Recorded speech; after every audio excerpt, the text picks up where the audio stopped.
Hey guys, another year and another CPU launch. This turn is for Intel to impress us and hopefully deliver great chips to the consumers. Intel has been stuck on a 14nm process for a very long time, and it's looking to be the last generation before they switch. Question is, are they any good? The short answer is meh, but I actually think this may be a good thing for Intel. Stick around as we delve deeper, and if you're new to this channel, please consider subscribing. So we finally got the 11th gen Intel CPU, codenamed Rocket Lake. It's based on the Cypress Cove microarchitecture, which in itself is a variant of Sunny Cove that has been used in the Ice Lake mobile processors. Rocket Lake is using an LGA 1200 socket, and this generation has a cut down maximum core count of 8 in comparison to 10 core on the 10th gen. The rest of the details on paper seem very similar. We have slightly differences in the base and turbo frequencies of the i5 and slightly lower base frequency on the i9. The most notable difference is memory speeds increase as well as the new integrated graphics. On top of all of this, Intel is now matching AMD with 20 PCIe Gen 4 lanes. This actually allows you to have PCIe Gen 4 NVMe drive and PCIe Gen 4 GPU without ever coming close to bottlenecking the lanes. On the surface, it does not look particularly different from the last gen, but Intel claims up to 19% improvement on IPC. Will this be enough to dethrone AMD and compete on the high end? In this video, we're comparing the absolute highest performance chips from both manufacturers as well as the more budget-friendly 6-core versions. To reduce any possible bottlenecks, we're pairing these systems with an RTX 3090. Also, in order to keep things transparent, we have disabled multicore enhancement and enabled Intel Adaptive Boost. A quick note to those who are planning to buy these new Intel CPUs. For some reason, right now, they're really finicky with certain RAM sticks, and performance seems to shift drastically. We would recommend aiming for a 3200 MHz kit with the fastest possible timings like a CL14 if you can afford it. Jumping into gaming. First we have CSGO, and at 1080p there is a clear lead from both AMD chips, leaving Intel way behind. This unfortunately for Intel is repeated again at 1440p and 4K, but this is expected as workloads simply shift to GPU. In Doom Eternal, we see a different story. Here, Intel 11900K is essentially matching Ryzen 5 5600X in performance, and the other two chips are lagging behind by a margin. In Ghost Recon Breakpoint, we see both Intel chips compete with Ryzen 5 5600X. It is funny to see Ryzen 9 5950X trading behind even with the double amount of cores. In Horizon Zero Dawn, we see almost perfectly matching performance between AMD and Intel chip pairs.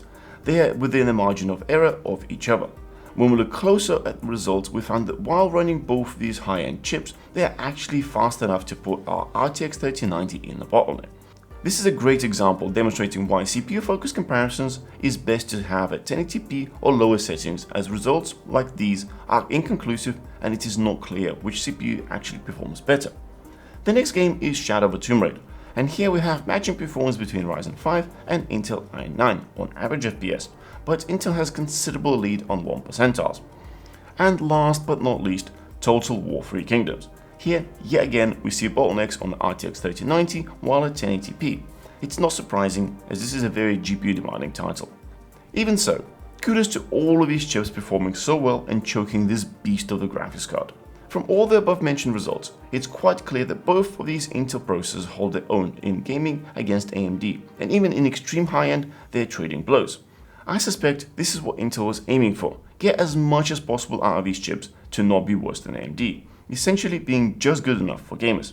Let's see how it stacks up in the more general productivity tasks, starting with good old Blender.